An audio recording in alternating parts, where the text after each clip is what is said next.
Are you leading a project or a team? At some point, I can guarantee you that you will want to run a workshop. Creating and preparing a highly engaging workshop is one thing, and perhaps that'll be another video at some point, but being a great facilitator of the event to get people motivated, keep them engaged, and above all, come to agreements and decisions is entirely a different set of skills. And let me tell you how some of those secrets can build great facilitation in just a moment.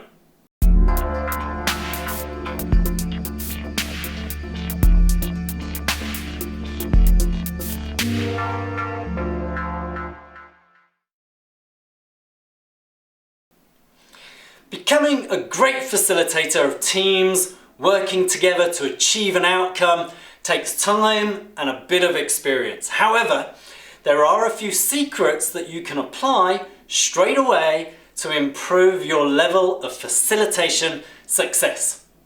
The first secret, straight out of the gate, and I'm sure will be no surprise to you, is if you're not excited and motivated about the workshop, then the workshop participants will not be either. If you have spent any time in workshops, I am sure that you will have kind of sat through that nightmare workshop that is incredibly boring because the facilitator or the presenters were boring. And there is nothing worse than a facilitator that just doesn't want to be there. So find something to be excited or motivated about and display that right from the start of the workshop. Second, a workshop is worth nothing unless there is a clear outcome required.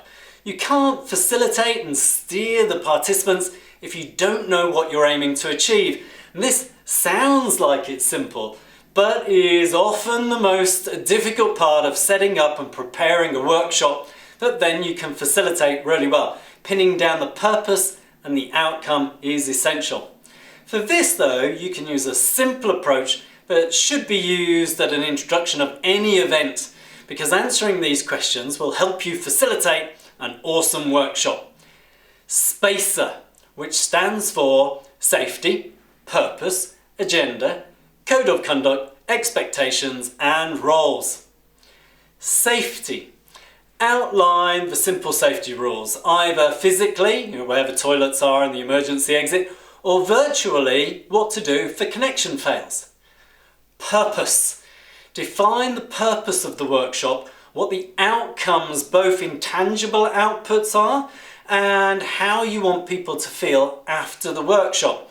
Examples, a new vision statement, a set of agreed actions, and we want people to feel motivated.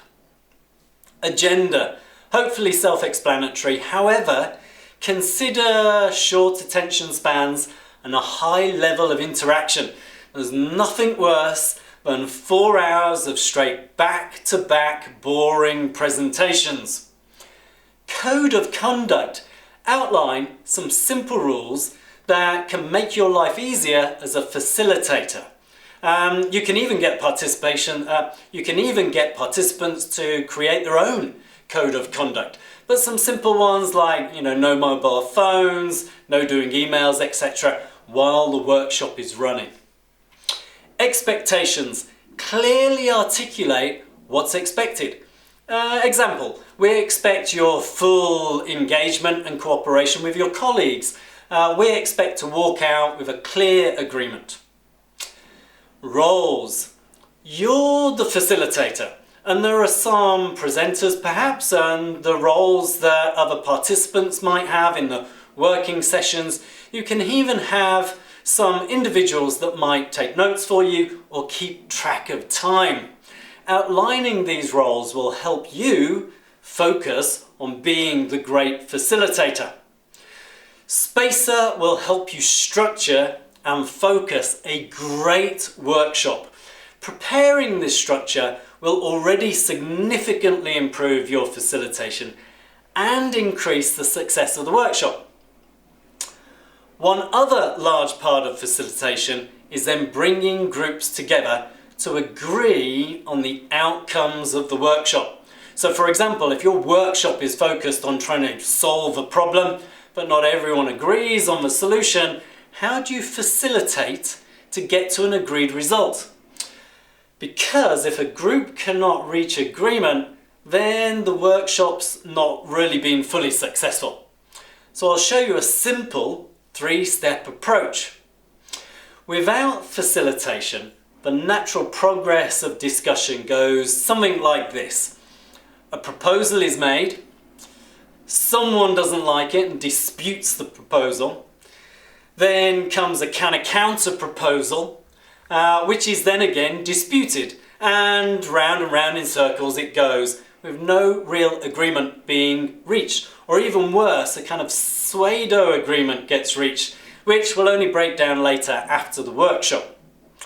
You can break this cycle though by following 3 very simple steps. When a proposal comes, this is what you do. Inquire, evaluate, then reconcile. Inquire. Request information which will kind of increase the understanding of the proposal, the content and the intention of the proposal. Second, evaluate, kind of assess the merits of the proposal, urge participants to either accept it or decline it. Encourage all participants that they must express the kind of honest opinions clearly. Third, reconcile. Settle or resolve the differences. Maybe merge some of the best elements of the different proposals together, different points of view. This way you can seal the agreement, and it's a very simple approach, and with a bit of practice starts to become second nature when you're facilitating workshops. So, in summary, to improve your awesome facilitation skills, use SPACER. Safety, purpose, agenda, code of conduct, expectations and roles. Use that for the structure and the preparation. And to facilitate agreement, then inquire first, evaluate, and then reconcile the differences. Apply these straight away and already you'll be able to observe how much more successful and productive your workshops are. And that was an express introduction to facilitating workshops. Thank you very much for watching.